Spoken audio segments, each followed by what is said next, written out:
के कर बड़ी बड़ी आखिया काजलवा भला शोभेला हो। के कर बड़ी बड़ी आखिया काजलवा भला शोभेला हो। हे ललना के कर पतली अंगुलिया रगड़ी करे काजल हो। हे ललना के कर पतली अंगुलिया रगड़ी करे काजल हो। कृष्णा के बड़ी बड़ी आखिया काजलवा भला शोभेला हो। कृष्णा के बड़ी बड़ी आखिया काजलवा भला शोभेला हो। हे ललना जसोदा के पतरी अंगुलिया रगड़ी करे काजल हो।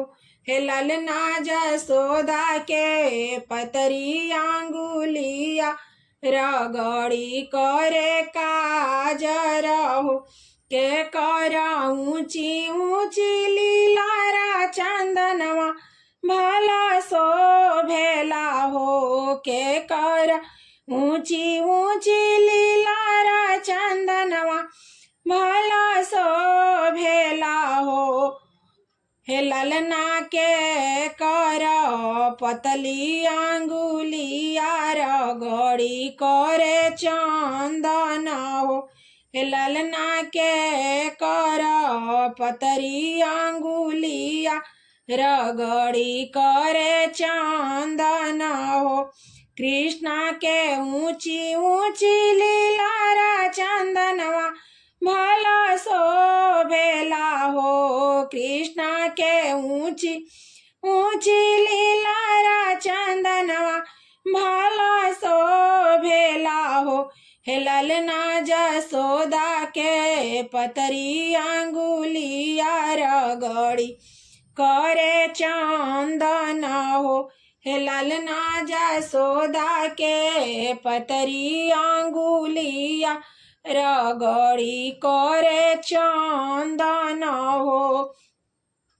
के कर ऊंची ऊंची माथावा पगरिया भला शोभेला हो। के कर ऊंची ऊंची माथावा पगरिया भला शोभेला हो।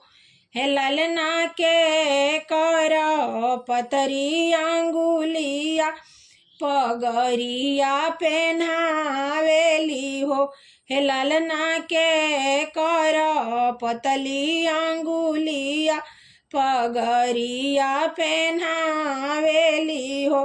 कृष्णा के ऊंची ऊंची माथावा पगरिया भला शोभेला हो। कृष्णा के ऊंचे ऊंचे माथावा पगरिया भला शोभेला हो।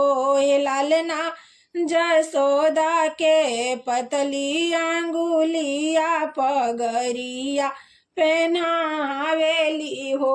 हे ललना जसोदा के पतरी अंगुलिया पगरिया पहनावेली हो। के कर नाजुक नाजुक हाथावा बांसुरिया भला शोभेला हो। के कर नाजुक नाजुक हाथावा बांसुरिया भला शोभेला हो। हे ललना के कर पतली अंगुलिया बांसुरिया धरावेली हो। हे ललना के कर पतरी अंगुलिया बांसुरिया धरावेली हो। कृष्णा के नाजुक नाजुक हाथावा बांसुरिया भला शोभेला हो। कृष्णा के नाजुक नाजुक हाथावा बांसुरिया भला शोभेला हो। हे ललना जसोदा के पतली अंगुलिया बांसुरिया धरावेली हो। हे ललना जसोदा के पतरी अंगुलिया बांसुरिया धरावेली हो के कर कोमल कोमल पाऊआ पैजनिया भला सो भेला हो के करा कोमल कोमल पाऊआ पैजनिया भला सो भेला हो हे ललना के करा पतली अंगुलिया पैजनिया पहनावेली हो हे ललना के कर पतली अंगुलिया पैजनिया पहनावेली हो कृष्णा के कोमल कोमल पाऊआ पैजनिया भला सो भेला हो कृष्णा के कोमल कोमल पाऊआ पैजनिया भला सो भेला हो हे ललना जसोदा के पतरी अंगुलिया पैजनिया कन्ह के बांधली हो हे ललना जसोदा के पतरी अंगुलिया पैजनिया कन्ह के पहनावेली हो।